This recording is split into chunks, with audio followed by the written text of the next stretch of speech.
Bismillahirrahmanirrahim, and Assalamualaikum everyone. Welcome to Notes from Nur Hidayah. Welcome to the podcast. I really hope that you have been keeping well and staying safe, insyaAllah. The goal of this series really is to talk about certain aspects of Ramadan that typically we would be left to our own devices to figure things out, and hopefully our conversations throughout this series will allow you to have a bit of a footing, know how to manage, insyaAllah, have some perspectives so that your Ramadan, insyaAllah, can be meaningful for you.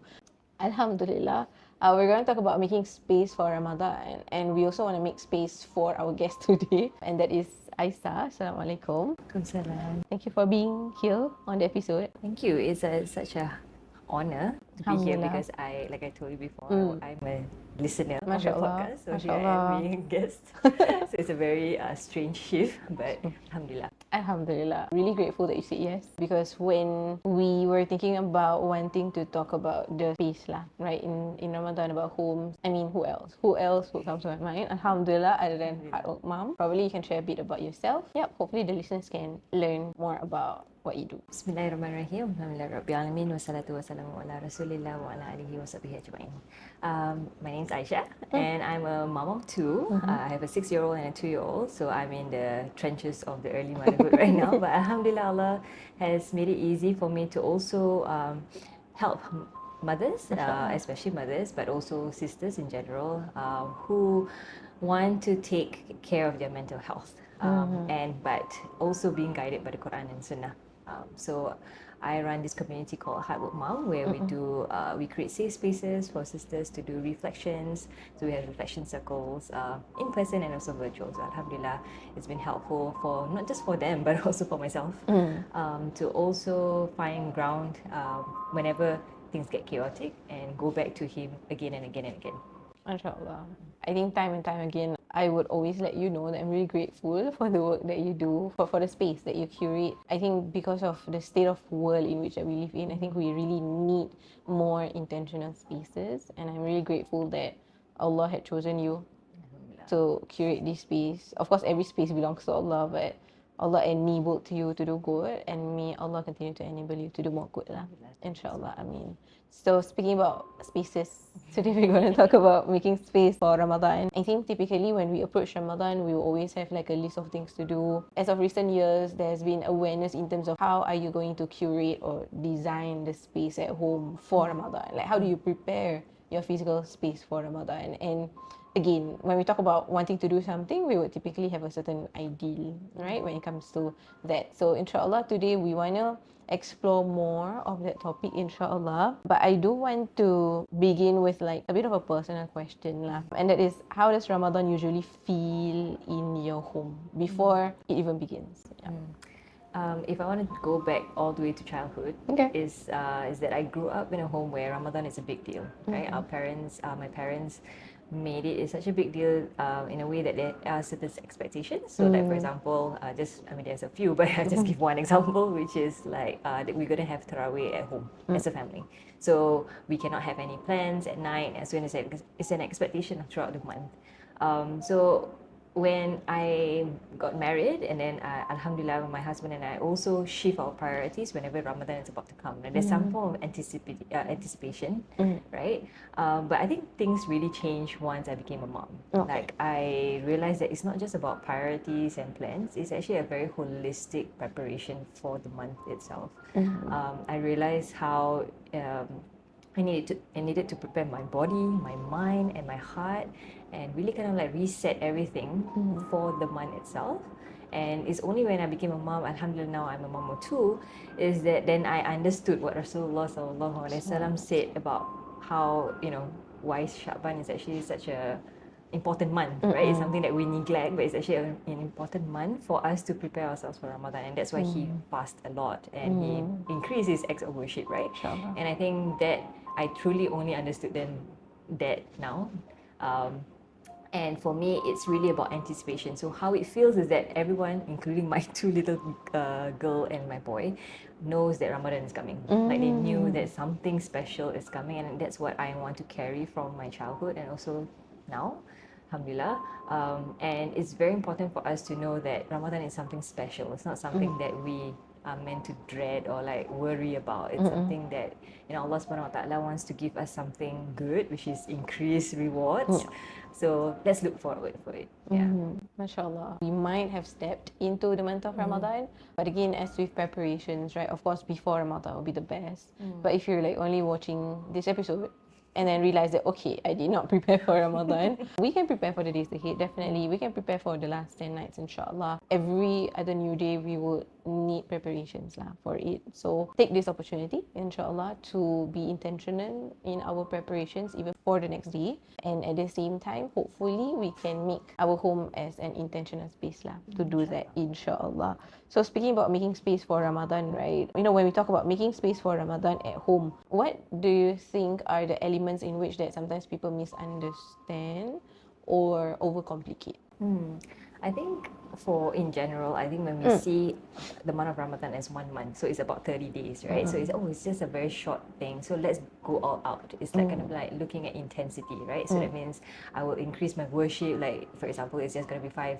We usually do five prayers a day, and then okay, I'm going to make sure that I do all the Salah Sunnah, you know, everything, and I feel that in general, I mean, I'm not saying that intensity is not good. It is, alhamdulillah, for those who can do it, right? But for someone who is, for example, you're juggling a lot of things, like you're a mom with children who are under your care, right? Or you're someone who's running a company and you have a lot of people that you have to deal with on a daily basis. Having that kind of goal can be heavy, and Ramadan is not meant to be heavy, right? Ramadan is meant to be light. It's supposed to really elevate us and recharge us from inside out, right? So I think how we overcomplicate things is how we put in goals that we somehow set ourselves up for failure instead, where we put things out, okay, I'm going to do all this, and then after the first week, and maybe now is the third week, right? And then we're like, okay, wait a minute, I don't think I can do it. And then what we learn is that whenever we sort of like fail or we couldn't reach a certain goal, and then we're like, oh, that means I'm not good enough, and I'm not, and then it becomes, oh, I'm not a good servant of Allah subhanahu wa ta'ala, right? And then, oh, my iman is low, I'm not strong enough in my faith and things like that. So that kind of like becomes like, it's almost like a self-discouraging experience for a lot of people, and especially, like I said, for those with really who has juggling a lot of responsibilities. So I think that's one of the things that we overcomplicate, that Allah subhanahu wa ta'ala says, yes, He wants us to increase our worship. He does want us to recenter ourselves and really realign our priorities towards Him, right? But that doesn't mean doing more, but it can actually be being more, like being more present in our salah, being more intentional with our prayers, being more intentional with the things that we do, right? Like we start everything with good intentions, that everything is for Him, things like that. So it can be being instead of doing. And I think that itself will open up the space for you know, things not going well, for example. You know, anything can cock up, you know, anything can just happen suddenly in Ramadan. Doesn't mean it's a blessed month, but nothing sort of challenging would happen. But it's in those moments when we like we feel like, okay, I'm not doing what I intended to do.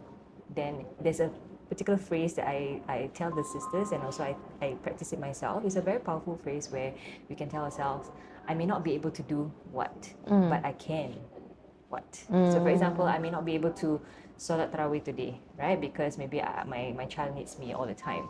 But I can perform prayer. I mean, my night prayers later on when my child's asleep, and I can wake up and do my tahajjud, for example, things like that. So having that kind of multiple possibilities of worship, and I think that's part of His mercy, that it's not, you know, strictly you have to do this and this. And I think it also reminds me of like how Rasulullah sallallahu alaihi wasallam, like when he did Tarawih, right, and then he kept on doing it, and people, then he worried that it's going to become an obligation for people, and that's why and he kind of knew that, you know, his ummah, you know, as much as we love worship, alhamdulillah, that sometimes we can get overboard with things. MashaAllah. I think you beautifully expressed that. I really love that you also picked up on the experiences or the examples of Rasulullah sallallahu alaihi wasallam. I think that's really important because we tend to look outwards, right? For inspiration, for like a benchmark lah, for us in everything that we do. But we don't always turn to the Prophet ﷺ whenever, and I think that is where it affects the way how we overcomplicate things, how we misunderstand certain things, because one person is doing this way and then another person is doing another way, and then like, which way should I do? And then everyone says it's this way, and then you follow, you begin to realize that actually it's not something for you, and it can be very overwhelming lah. And I think we do find these moments of overwhelm on social media, right? Like, okay, Ramadan's coming, and then like, Alhamdulillah, there's nothing wrong in posting. There's nothing wrong about, showing how we are preparing for Ramadan, because that can inspire other people to do so.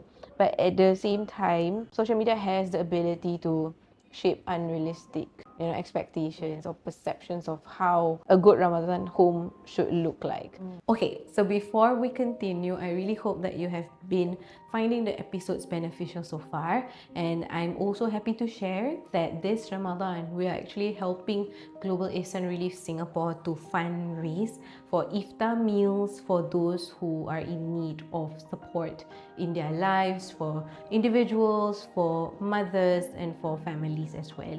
So I'm inviting everyone, if you've benefited from the episode, please extend the benefit, please be part of this fundraising efforts, insyaAllah. And it's actually as low as $10 that you can contribute, and that you can help our fellow brothers and sisters to have a meal for their iftar, insyaAllah. So if you'd like to be part of this effort, please visit t.ly/iftar01, iftar01, and may Allah subhanahu wa ta'ala accept all of your giving in this blessed month, and may it be multiplied many folds for the benefit of your dunya and your akhirah as well, insyaAllah. So again, it's t.ly/iftar01, iftar01, and you can insyaAllah contribute as low as $10 to support our brothers and sisters, insyaAllah.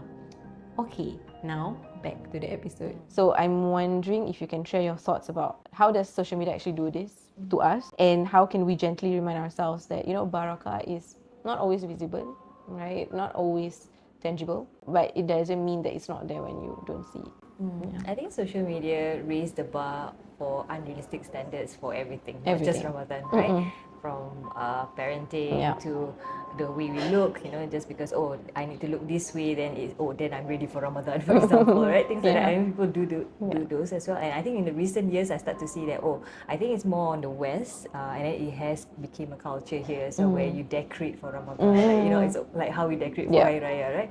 And like you say, it's nothing wrong with that. There's nothing wrong with that. It's definitely not haram, not anything like that.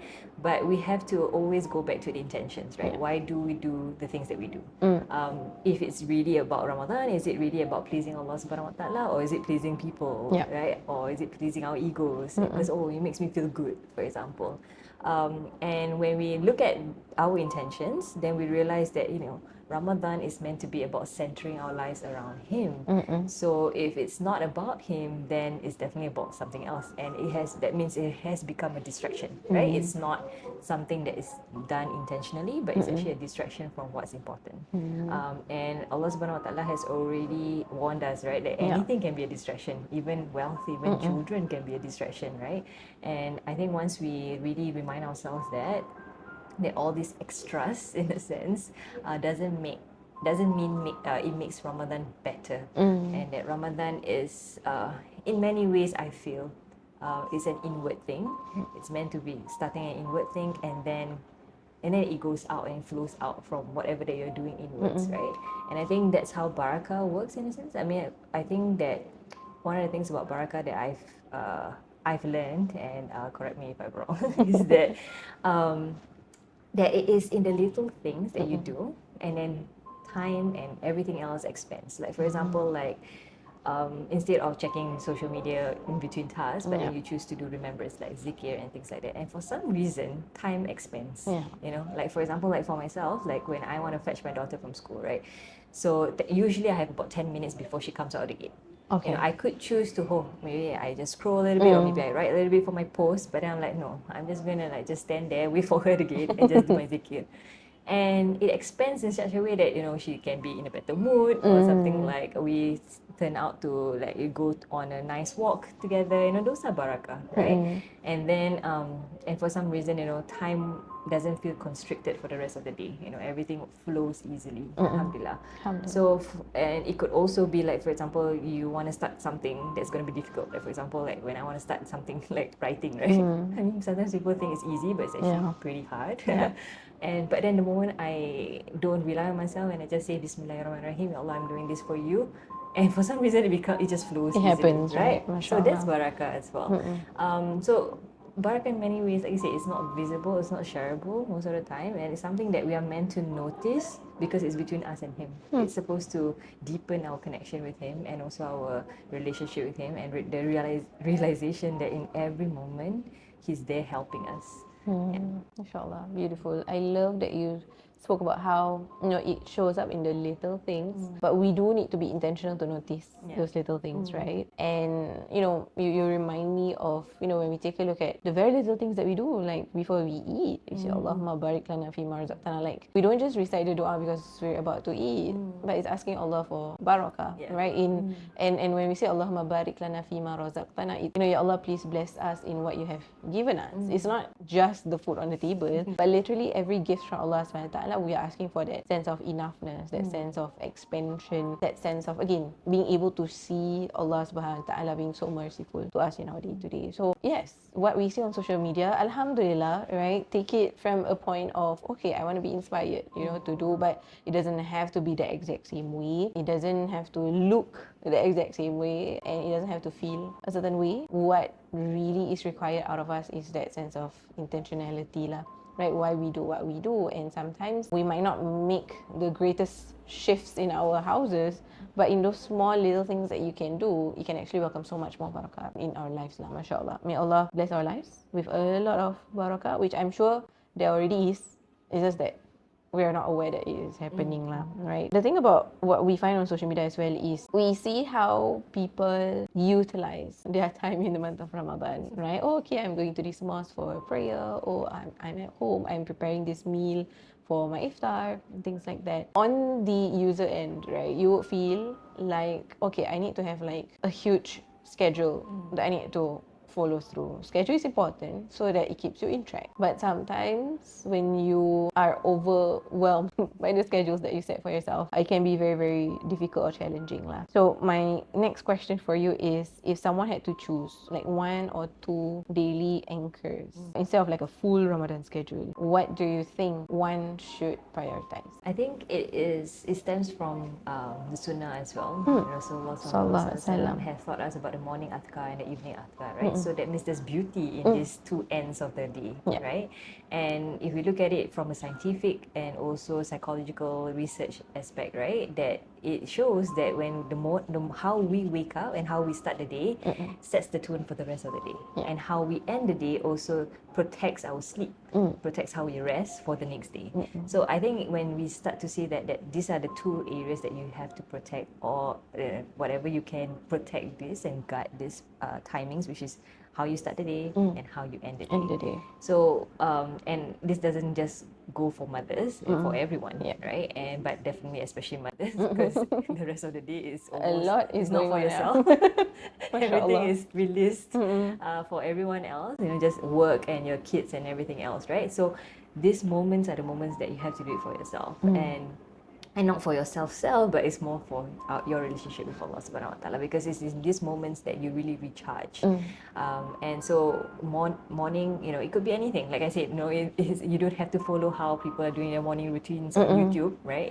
It's set the tone for yourself. And everyone, you know, whether you are an introvert or extrovert, I think you can really perform better when your mornings are slower, right? And then so it could even be just, you know, having a nice sahur for yourself, right? Maybe because you know that iftar is not going to be it's going to be a rushed one. Not going to be calm. Yeah, it's not going to be calm at all. So sahur could be something that's slow, something maybe you can start first, you know, things like that. Anything that helps you. I think those are the moments when you can really be one-on-one with Allah and just be present in that space, in that moment. And for me personally, I feel like when I am alone and I'm in tranquil space, it really recharges me in there's no other way I can recharge myself besides in that quietness and that slowness. And in those moments, I really feel His presence. Because when it's chaotic, sometimes you forget that Allah Subhanahu Wa Taala is closer to us, right, than anything else.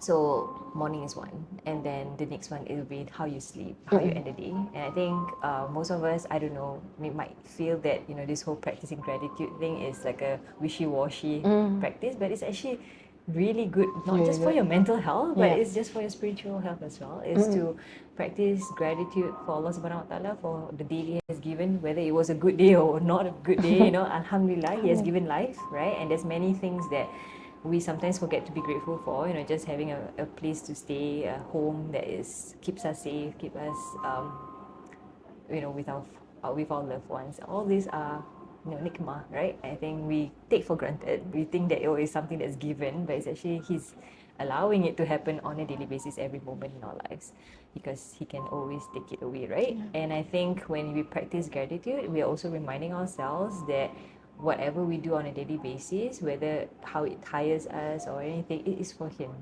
And when we realize that it's for Him, the most gracious and most merciful, then we realize that, hey, I can be merciful to myself as well. Maybe the day wasn't the way I planned, maybe it didn't turn out the way I wanted it, but Alhamdulillah, insyaAllah, tomorrow is going to be a new day, and I'm going to try it again. And I think that's how we kind of like honor the struggle, but at the same time also wire ourselves for hope and be hopeful for the next day. I can listen to you all day lah. MashaAllah. How intentional it is, your entire thought process. And I appreciate how you also highlight the practice of Alhamdulillah. I think it's something that we have got to do a lot more when we experience Ramadan, because sometimes we tend to be a bit too hard on ourselves. We would say Alhamdulillah when we get to do certain acts of worship, but when we are not able to do so, we tend to beat ourselves up when that happens. And it's really a common experience or sharing from mothers typically when Ramadan happens. They really want to do so much, right? But again, they are already doing so much. So like you mentioned, perhaps it's not about doing more, but it's about being more, being intentional in those spaces, and probably practicing Alhamdulillah could be one of the things that we can do. Because Alhamdulillah, as our scholars mentioned, it's fi sarra wa dharra. It's during moments that makes you happy, that gives you pleasure, but it is also in the moments where it's not as pleasant as you hope for it to be. And when we say Alhamdulillah, there are actually two components to it. One would be, yes, we recognize, right, the gifting from Allah subhanahu wa ta'ala, but Alhamdulillah also comes with this component of fascination.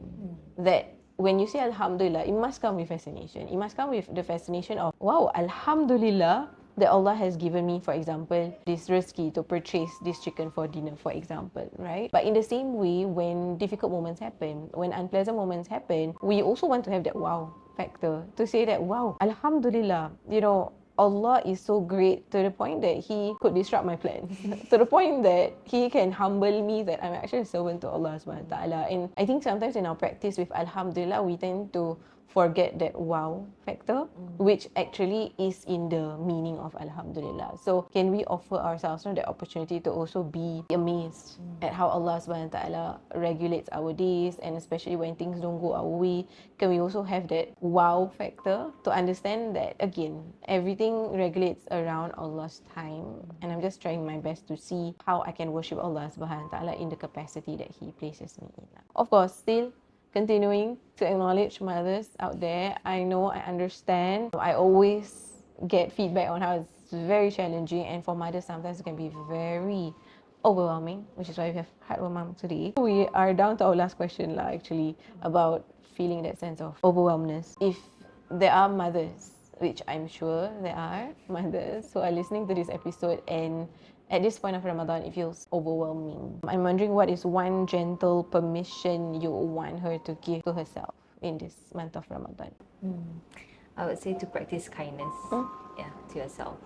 Because I think most of us, and I've spoken to a lot of sisters who are mothers as well, is we grow up having this high pressure on ourselves. Like there's this intensity, like we need to be hard on ourselves, we need to push ourselves, we need to criticize ourselves so that we will do better.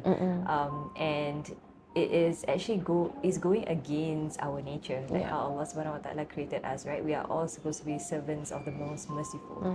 How can we be the servants of the most merciful when we're not even merciful to ourselves, right? And it is, there's a lot of things if we want to talk about it, like the whole generation trauma, right? Everything is being passed down from many years, but I think we would not end this podcast if we're gonna continue. But just highlight is the practicing of kindness itself, and it's not affirmation. It's not like, oh, I've done well, I'm good.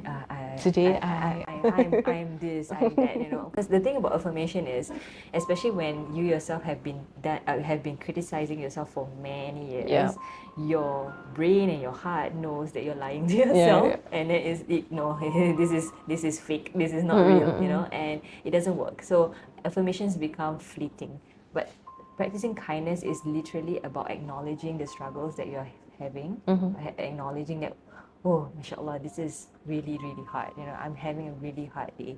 And then from acknowledging, you actually center it to connecting with Allah subhanahu wa ta'ala. Ya Allah, like, I cannot do this on my own. I need your help. I need you to help me. And the thing is, the beauty of struggles is that it pushes this side of us where we are being very helpless, right? We feel helpless, we feel overwhelmed, and things like that. And in those moments, it's actually the best time for us to cry and call out to Him.